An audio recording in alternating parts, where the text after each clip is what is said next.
All right, in this video, we're gonna get scientific and dissect why we make bad decisions. Now, if you're a coach, this is gonna really help you with your clients, and it will also help you with your own coaching journey because all of these lessons will apply to you also. And of course, we're gonna talk about how to make good decisions that are more aligned so that you know where you should boldly choose to spend your time, energy, and money. Let's talk about why we make a lot of the poor decisions that we make. And I'll tell you what the context around this video is. So the context is coaching primarily, right? We do a lot of work in our company with coaches. We have certification programs. And one of the things we've been focused on for so long is what is the distinction between the people that succeed and the people that fail? And one of the distinctions is the choices that we make, and specifically the things that we choose to invest our time or energy or money into, whether it's programs or experiences or coaching or products, whatever it is. So we started to dissect like what makes us choose the things that we choose. And specifically, why do most coaches choose things that they don't need first before the things that they do need? And we're having a conversation the other day, and what became so apparent to us is that early on in the journey, and I think this applies to other contexts as well, other situations. We're a coaching company, so I'm just going to keep it in this coaching box. But what I think happens is early on in somebody's coaching journey, they tend to, we all do it. I did it too. I mean, I paid $10,000 to film an infomercial before I even knew what I was selling. I didn't even have a product. I was just like, oh, infomercial, that sounds cool. And the guy said I should have one. So here's my credit card, $10,000. An infomercial that I've never even seen. Like I never even saw the raw footage of it. let alone I didn't ever use it, but I didn't even look at it. I just paid 10 grand for an infomercial. It taught me some good lessons, right? At the time, this is back in 2006. At the time, I was super anxious, really self-conscious about my looks and all that stuff. And I was just starting to confront how awful my voice sounds. So I was just getting to that place where I was hearing myself on tape back then, especially enough so that I was getting used to hearing my voice in a different way than the way I normally hear my voice. Like it doesn't sound like me. But then I had these 4 gigantic cameras, gigantic, like news channel cameras, right? Like super high dollar. I think they were, for whatever reason, I remember this. It was probably part of the pitch. I think they were like $500,000 cameras. And it's probably one of the reasons that I paid 10 grand, right? So I had these huge cameras, and you talk about like having to get over some fears about seeing yourself on camera. And I must have seen some of it because I remember like close-ups of my profile and just swearing that that's not what I look like. I don't know what that camera captured, but that's not the way I look. And just having this internal like wrestling match, right? So we tend to buy things that we don't need, and it's easy to just say they just sound like we do need them. But we're the kind of people that we want to dissect and like scientifically pull this apart. What are the ingredients that cause us to purchase things? Really, the question that we ask is, why do we buy BS? That's almost what we titled this video. Why do we buy bull beep? And not just stuff that we don't really fully need, but stuff that is like has no chance of working, right? And that's what I want to break down, because we actually like got to some really usable and profound, I think it's profound, awareness around why we do this. So why do we purchase the stuff that we purchase? And why do we buy the BS? And why is there so much BS being bought and sold? Now, first of all, the only reason that there's a lot of BS being sold is because there's a lot of BS being bought, which means there's a demand for the BS. And wherever there's a demand, there will be a supply. So it's not helpful for us to get angry at the existence of BS or the existence of things that we wish we didn't consume, right? Like the existence of candy bars, or get mad at the existence of drugs, or any of the stuff that we, don't want to consume, or we get mad at the drug dealers.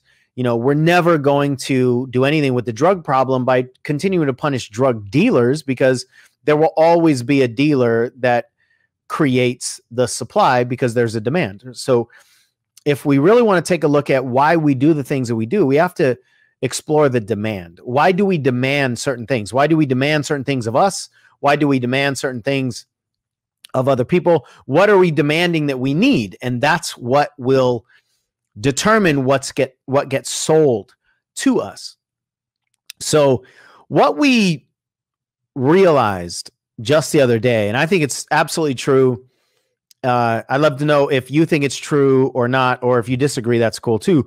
But what I think is that when it comes to coaching, there's like this window that people need to get into, and like before they succeed. And the window for so many people requires a new coach to fail at a bunch of things, like try a bunch of programs, try a bunch of approaches that don't work. And usually it means pay for coaching or pay for products or whatever, and then them not work.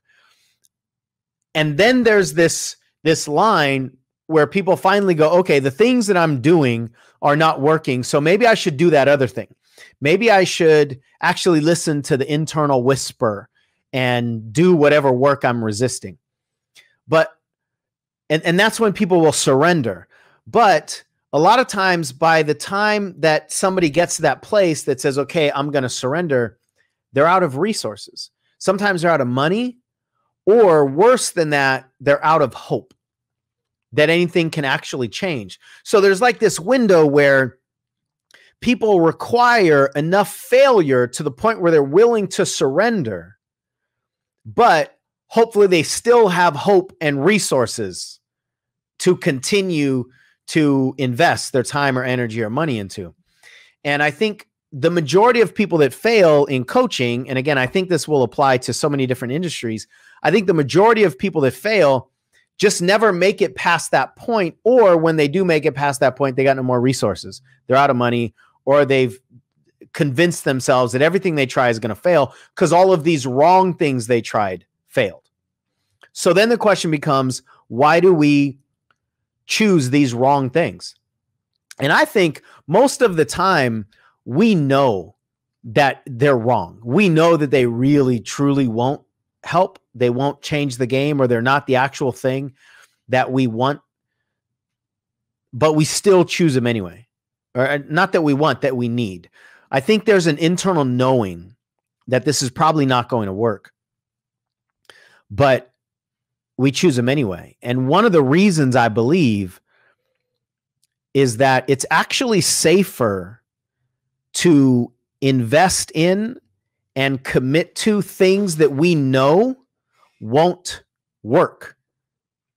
It's actually safer to do that. It's not what we want to, obviously. We want success and we want the accolades and all the things that we're getting. But at an internal level, it's actually safer to purchase or commit to the things that we believe won't work, because one of the things that our unconscious mind is constantly trying to protect us from is the idea that we are not enough, that we are the problem. So if we purchase the right thing and it doesn't work, then doesn't that kind of confirm that we're the problem? So think about this for a second. If I'm your unconscious mind and I actually don't want you to realize, or I don't want to have to be convinced that we, because I'm your unconscious mind, so, teamwork here, but I don't want to ever have to admit that I actually am the loser. So therefore, I will steer you away from the right choices because I'm actually more afraid. Oh, this is good, what I'm about to say. I, as your unconscious mind that's trying to protect you from ever feeling like a loser, I am actually more afraid of you choosing the right thing and still failing than you continuing to fail with the wrong things. If you've been failing, then we know how to deal with that. And if I actually believe that there probably isn't any chance for success, then I'd rather have you just keep consuming the wrong things, because then at least we'll never confirm that we are the problem ingredient. So if I'm your protector, which our unconscious mind is, if I'm your protector, then I'm actually not inclined to seek out the thing that is right, to seek out the thing that will stretch us and teach us the lessons that we learn, because I'm terrified that if we still fail, then we're done. We're screwed. So I think most of us have that programming on some level, because I believe that that's an unconscious wiring. And that's one of the reasons why we sabotage ourselves. We sabotage ourselves because we're actually afraid of having our excuses taken away. Now, this is happening at an unconscious level. So most of us aren't consciously aware. We don't consciously choose with the intention of things failing. We might believe they're probably going to fail, but we don't intentionally choose the things that we don't believe will work, because we don't want to ever think that we're consciously choosing failure, right? So this is happening at an unconscious level.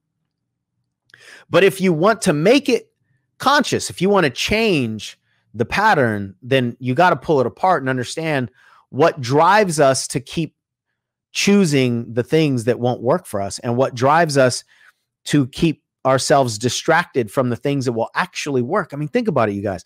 The things that will actually bring everything we want in our lives, there's a mechanism in our unconscious mind that tries to distract us from that. I mean, it makes no sense consciously, right? Unless we understand how all of this stuff works at a deeper level. So why do we buy the BS? I think it's because we are conditioned to seek three main things. We're conditioned to seek ease. Our brain wants something easy because our brain is constantly trying to conserve energy. We've got this unconscious, like primal desire in our brain that I believe is wired in, that wants to conserve energy just in case we have to escape from danger, just in case we need it for some survival reason. So we want to conserve energy. Since we want to conserve energy, we want things that are easy. We want things that are not going to require a bunch of effort, because we might need that effort later. So this is an unconscious wiring in our brain, which means that we are unconsciously committed to shortcuts. We're unconsciously committed to saving energy. The second thing I believe we're committed to is a guarantee. We want people to tell us exactly what's going to happen in the future. We're essentially wanting people to predict our future and to guarantee that things will work. The reason that we want guarantees is similar to what I just said, because our unconscious mind is wired to avoid danger. So the only way that we can know that we won't die around the corner is if we know what's around the corner, that it's safe, and that we know we're prepared for it. So our unconscious mind always wants guarantees. At an unconscious level, we don't like being surprised because we want to be prepared, right? That's why we want the guarantees. And if we are guaranteed that something is going to work, then that prevents us from making the wrong decision. Now, only dummies make wrong decisions. At least that's what we've been programmed to believe. That's actually not true at all.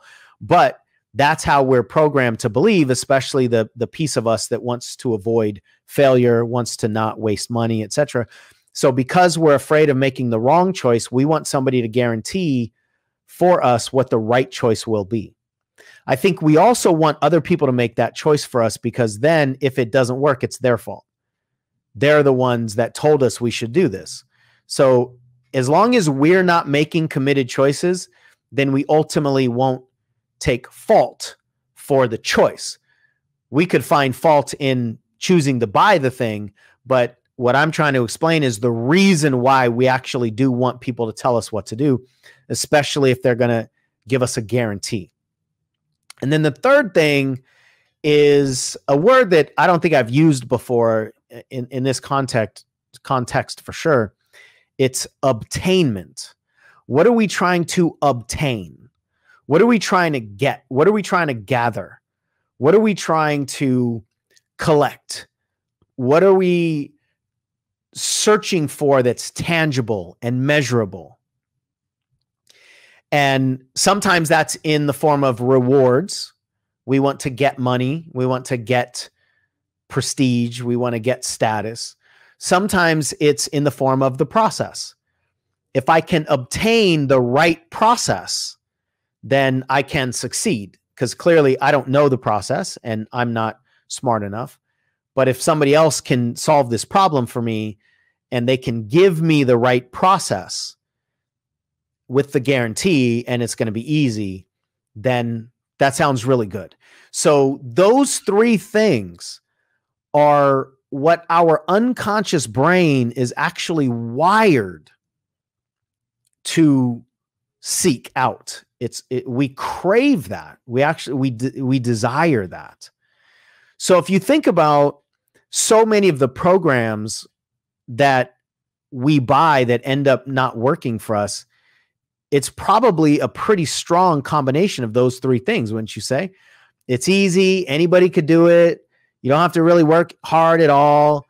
I guarantee you that anybody can just turnkey this and you can get results like all these other people. And then look at all the stuff that you're going to get. I'm going to give you a bunch of stuff that you don't have right now because you're dumb. And once you implement all this guaranteed stuff that I give you, then you can have all the things that you don't want that you really need. And there's so much embedded inadequacy in that sales process. You are inadequate. Therefore, if I can highlight and turn up the dial on your inadequacy, especially if I can get you to feel some shame or if I can get you to feel some desperation, then you're much more likely to purchase what I'm going to give to you, right? And nobody ever sells that way. Obviously, it's not known. Although sometimes when you know what to look for, you can really smell it. And there's been some people that I know that actually do say versions of, you can't do this on your own. But think about that. You can't do this on your own. That is putting salt in the wound of I'm inadequate and I'm not good enough, but then selling the Band-Aid, right? If I can increase your experience of your pain, then I can sell you a Band-Aid, especially if I can convince you that the Band-Aid will heal the pain. So when we make these choices out of inadequate pain or the pain of inadequacy, we will probably be buying something that won't heal the pain if it's coming from this place of desperation, right? Now, there's a distinction between desperation in the sense that you just got to make a change in your life and you don't care what it takes. You don't care how long. You just got to do this, right? We can use the word desperation on that, but the desperation I'm talking about is like shallow, hope-filled, hype-driven desperation, like I just hope that you come solve my problems, or if I just give you my last money, then you'll come sweep me up and take me away into the land of success and fulfillment, right? If we pay attention, we can tell the difference between those two types of desperation. So that combination of ease, guarantee, and obtainment is what I think the perfect storm as to why we buy the BS. Now, if you pay attention to me for any amount of time, I'm an acronym guy. So hopefully you can help remember those three things, because the acronym is ego. And that's essentially what it is. It's our ego that's desiring those three things. It's our ego that's desiring the approval that we feel like we're lacking, that's desiring the money, that's desiring the shortcut. It's our ego. But our ego is not going to drive us to the path of growth. The ego is all about protection and preservation. The ego is not about growth and evolvement. The ego, or evolution, the ego is about preservation. Now think about that. Preservation is an energy. You're trying to preserve what you already are, or you're trying to preserve an ideal. Preservation and growth don't live together unless you're trying to preserve growth, but that's not the way the ego tends to work. So you can't be afraid of breaking your protection or growing beyond your preservation and seek especially entrepreneurial growth at the same time. That's the conflict that most of us are in. So if the ego is most committed to protection and preservation, then what choices will the ego approve of? That's the question. What choices will the ego approve of if the ego is most committed to protection and preservation? The ego is not going to approve of the choices that will cause you to break the mold, that will cause you to outgrow your comfort zone. Your ego will not choose those, because that's not what the ego is committed to. So because of that, the choices that we need to make that will provide the biggest breakthroughs in our lives are not going to be okay with our egos most of the time. I have a friend that wrote a book called Hell. That's a different book, called Yes, Yes, Hell No. Yes, Yes, Hell No. And it's all about making decisions. It's a brilliant book. His name is Brian Whetten, Dr. Brian Whetten, Whetten, I believe. You can find his book on Amazon. And it's a brilliant dissection of this concept that I'm talking about. The hell no is essentially the fear. The magic combination for our best decisions is yes, yes, hell no. Yes, I think it could help me. Yes, I believe in it. Do I want to do it? Hell no. And I'm not positive those are the exact three things, but the essence is our ego will approve of the first two and say hell no to the third one, because the ego knows we are not going to preserve our current capacity. Our current capacity is probably going to be broken if we commit to this thing.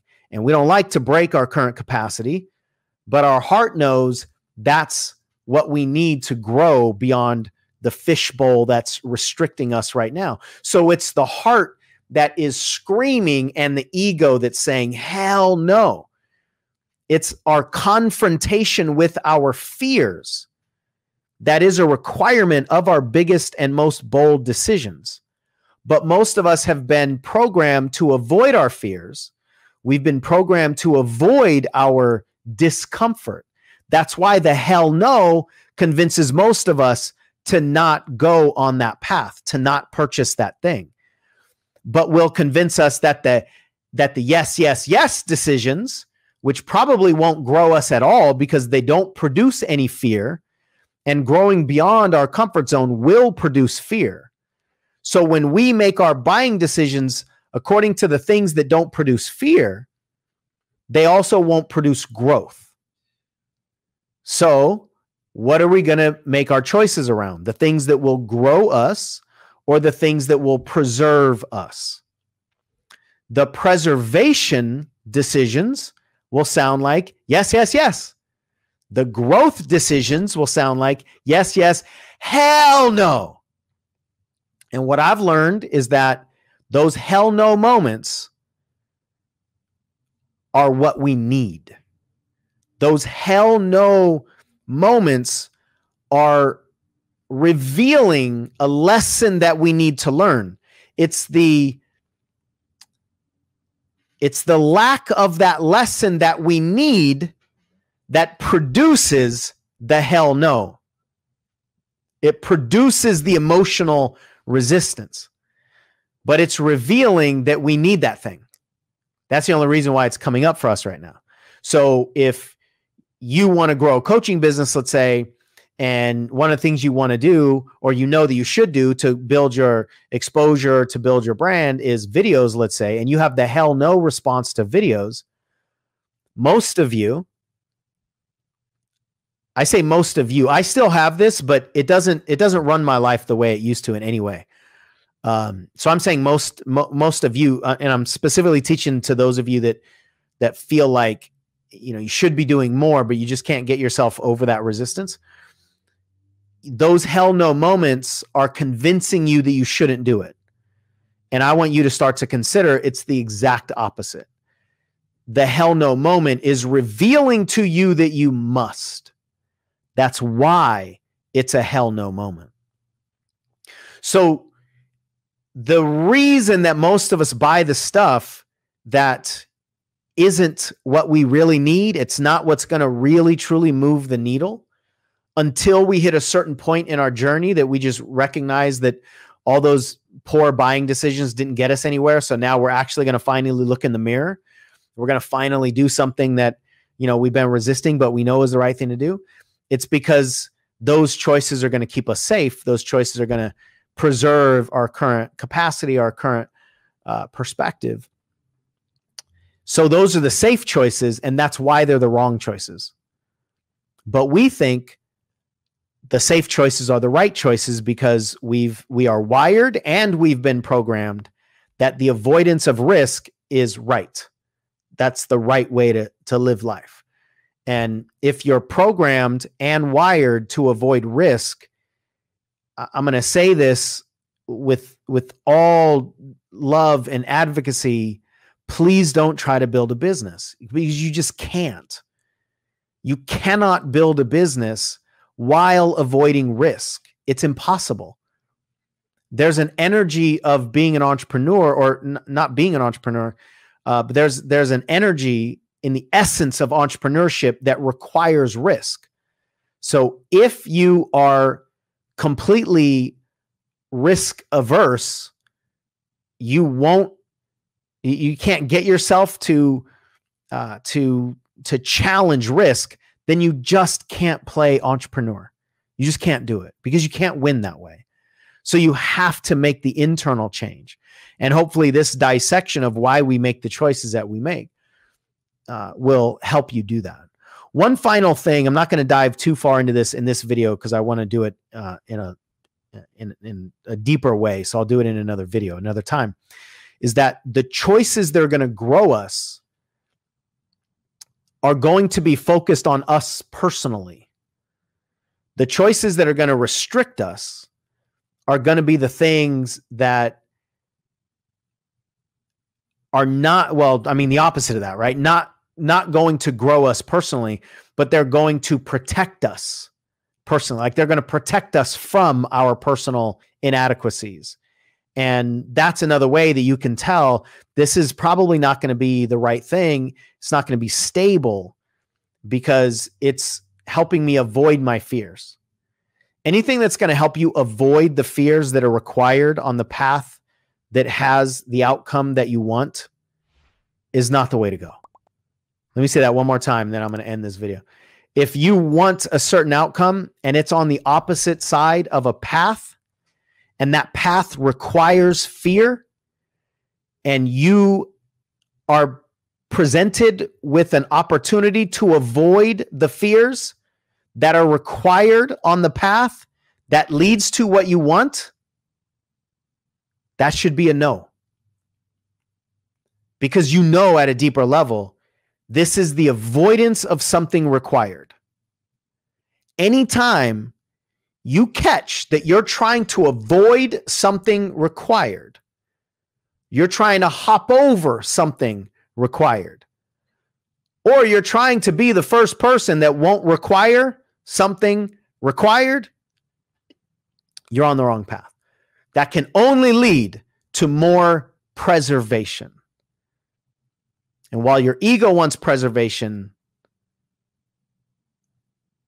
self-preservation is death to your soul. Self-preservation is music to the ears of the ego, but self-preservation is death to your heart and your soul. So choose wisely, my friends. All right, if you like this video, check out that video. We're going to break down the 10 most powerful coaching techniques to maximize results for your clients. Transformational coaching is when you really want to dive into people's souls and you really want to give them a transformational experience, which literally means changing formation.